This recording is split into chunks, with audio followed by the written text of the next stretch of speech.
Hello everyone! I just went into the garden to forage for some nice flowers and I couldn't really pick what to draw today.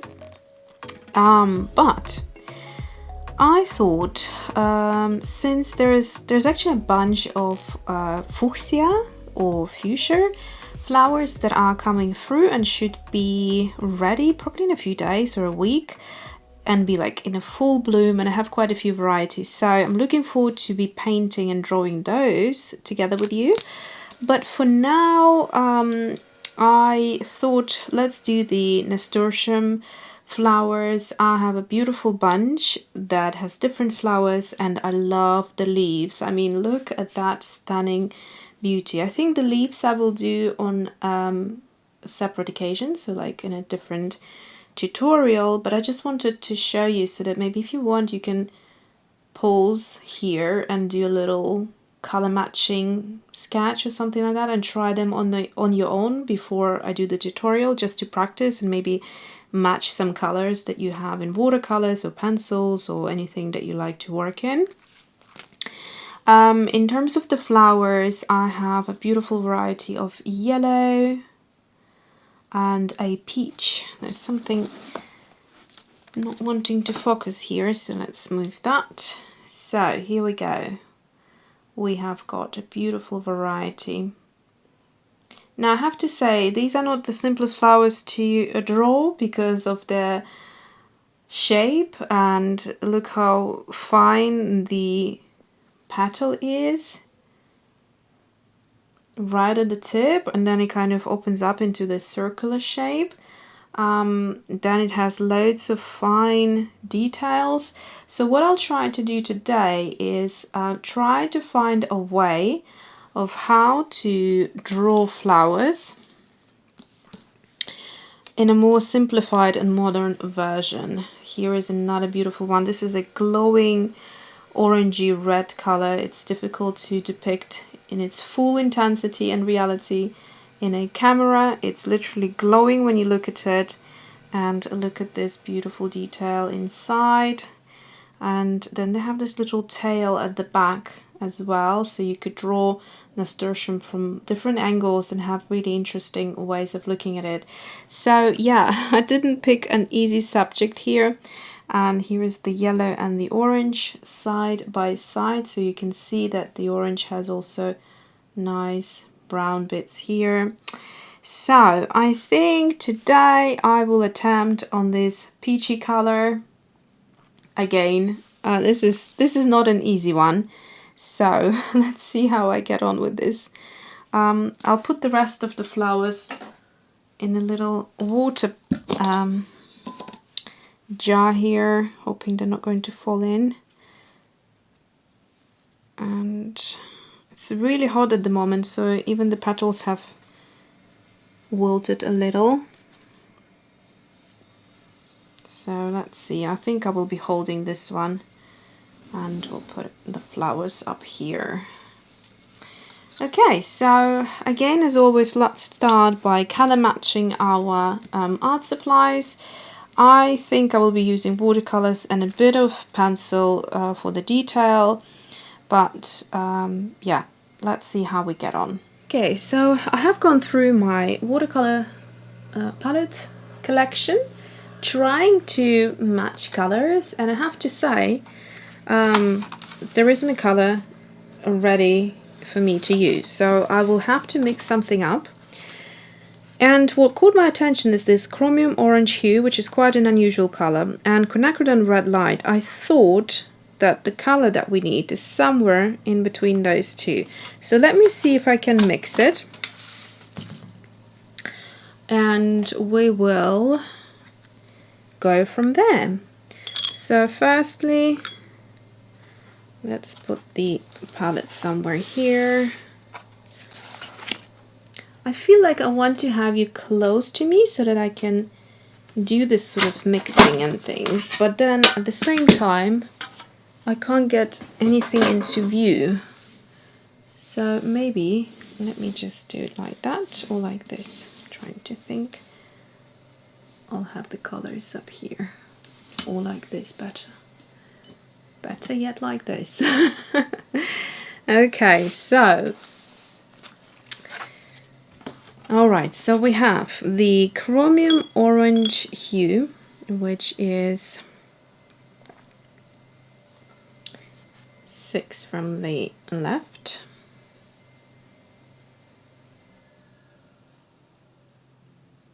So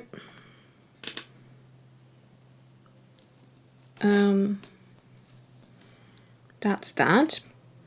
And then we have,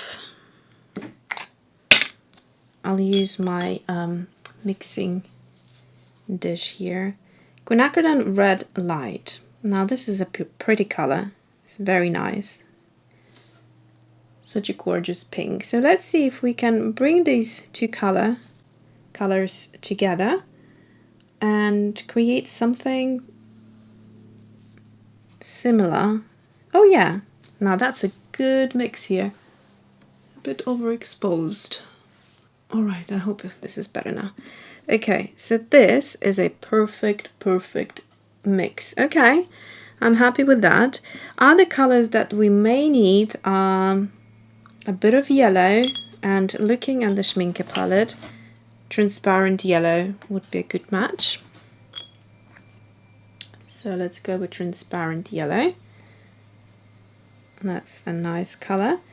I think that's about it. I mean, that would, you know, do the job on the yellow here and a bit of the yellow inside. We also need red, like a dark red for the veining, which I kind of thought to do with a pencil. We have two options for the red. We have Perylene Maroon and Ruby Red Deep. So this one and this one. Let's swatch them out. Perylene Maroon. That's a nice deep color here. And then we have the Ruby Red Deep, which is a color that is one of the new colors from a few years ago. That's a nice color. Either of them would be a good combination in my opinion. So there's a variety of colors here. Let's see how we get on really. So always starting with the drawing. Actually first let me just title so I don't forget what's what. Right, so time to draw. I am feeling a bit nervous, I have to say. It's not a straightforward flower, but I'll try to break it down in the way that I did for the geranium. Just first of all starting by looking how many petals there are, how they're placed, and they seem to be all doing the same thing, which is 2 petals at the top, 3 petals at the bottom. So all of them are doing the same thing. The 2 top petals seem to have the veining, the darker elements, and then the 3 bottom have these some sort of feathery elements as well. And inside we have the pollen tubes kind of sticking out. So let's start. I mean, this leaf has been through a little bit. So I will see if I want to capture that as well. And like I said before, drawing it from different angles is would be quite a bit of fun, because it's got quite a lot of character. Okay, so first I will start just by drawing the main 2 leaves. Focus on the fact that they have beautiful uneven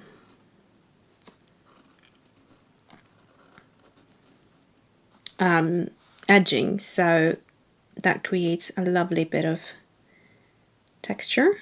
So I'm going to also draw in these holes that the insects must have taken a bite out of. So here we go. And then I will also look at the bottom of the 3 petals, so they kind of go like that really.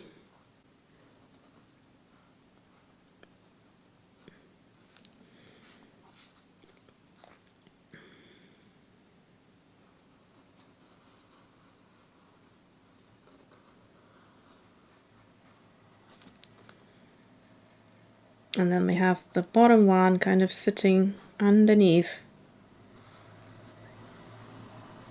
There.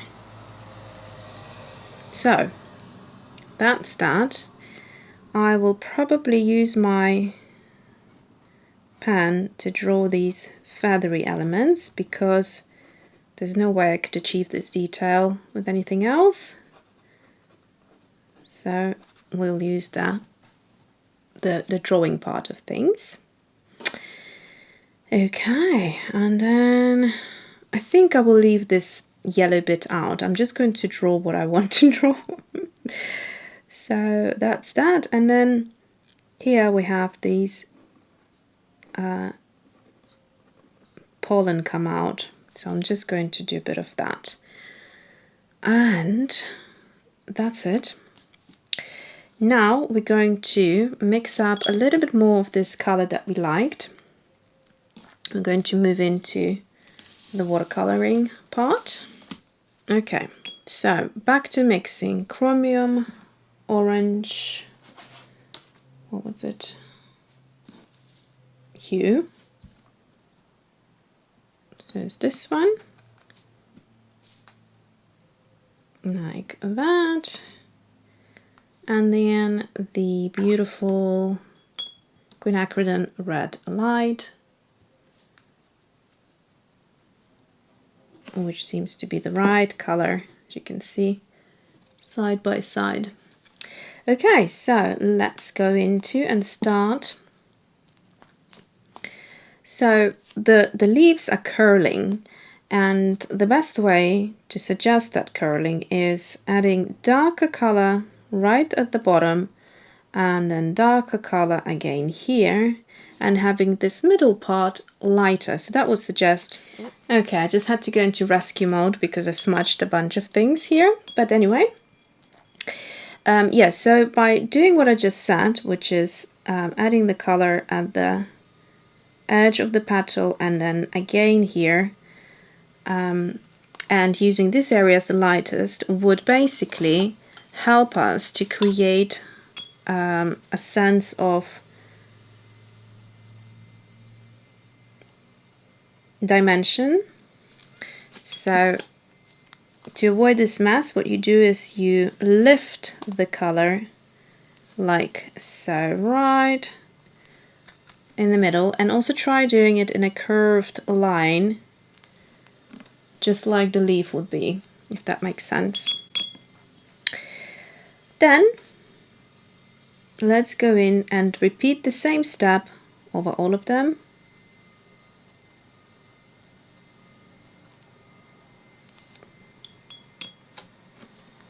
If you need to go back and to lift it, that's fine. Don't worry that you're losing. Alright, at some point, of course, both the battery and everything on the card, everything got full and empty and the whole shebang. Anyway, let's go back to lifting in a curved manner, like that. And let it settle. Then we're going to repeat the mixing part of the color again.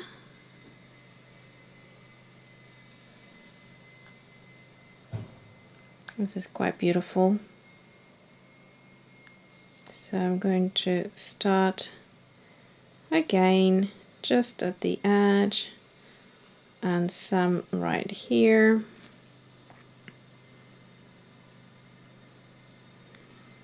And then we're going to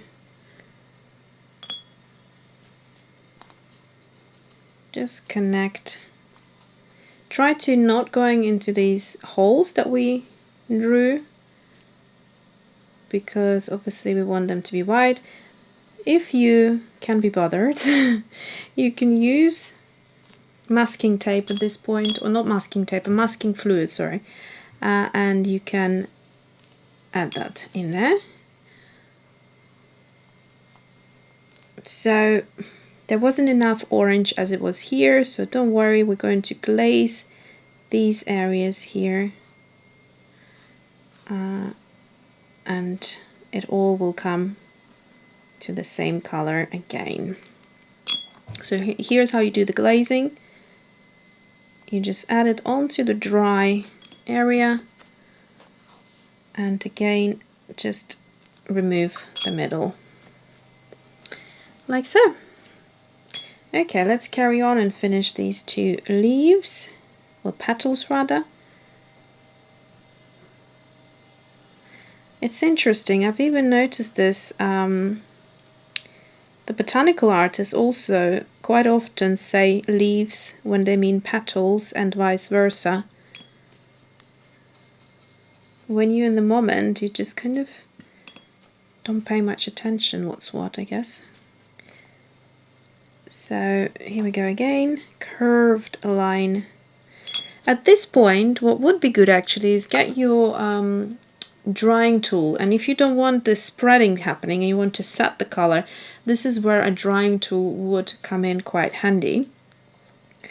But I'm just going to focus on the final leaf. So at this point we have lost the intensity of the color, which is absolutely fine. We can always go back in.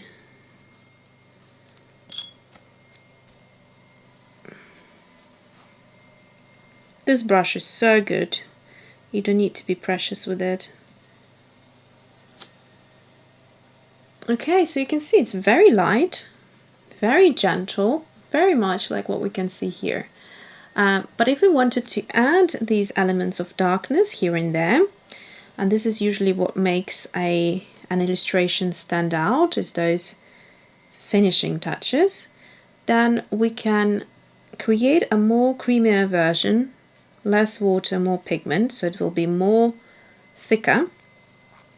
And at that point we can just go into the areas where we fancy and add this bit of color like so. You can see immediately we made things pop a little bit more. To intensify the bottom, again same thing, barely touching with the tip of your brush like that. The key is that the paper might not be soaking wet, but it needs to be a little bit damp for this technique to work. Otherwise you will have to use your brush and go around it just to blend it in if it's a hard edge.